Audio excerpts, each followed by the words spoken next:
J'ai longtemps cru que le changement allait venir de l'extérieur et je l'ai tellement cru que j'ai attendu pendant des années et des années et des années et des années avant de comprendre qu'en fait c'était de moi que ça devait partir. Oui, j'ai mis du temps à le comprendre, mais vaut mieux tard que jamais, comme on dit. Je pensais qu'un jour, il y a quelqu'un qui allait venir et qui allait me tendre une solution magique, qui allait me proposer un truc, qui allait justement me sortir de cette situation dans laquelle j'étais, mais cette personne est jamais arrivée. C'est moi qui ai dû aller provoqué, qui ai dû bouger et qui ai fini par rencontrer cette personne qui s'appelle Sophie. Sophie, si tu passes par là, tu sais ce que je pense de toi. Elle m'a montré l'issue de ma situation.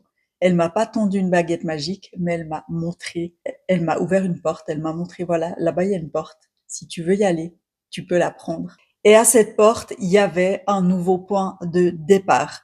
Je suis pas tout de suite allée vers cette porte parce qu'elle me faisait quand même un peu peur, mais le jour où j'ai décidé d'y aller, où j'y suis allée, ça a été l'ouverture de toute ma renaissance, comme je le dis souvent. Le jour où j'ai osé, ça a tout changé, mais vraiment complètement toute ma vie entière, un truc de malade, j'en parle déjà souvent, donc vous connaissez l'histoire, et si vous la connaissez pas, écoutez tous mes derniers reels et vous allez connaître l'histoire.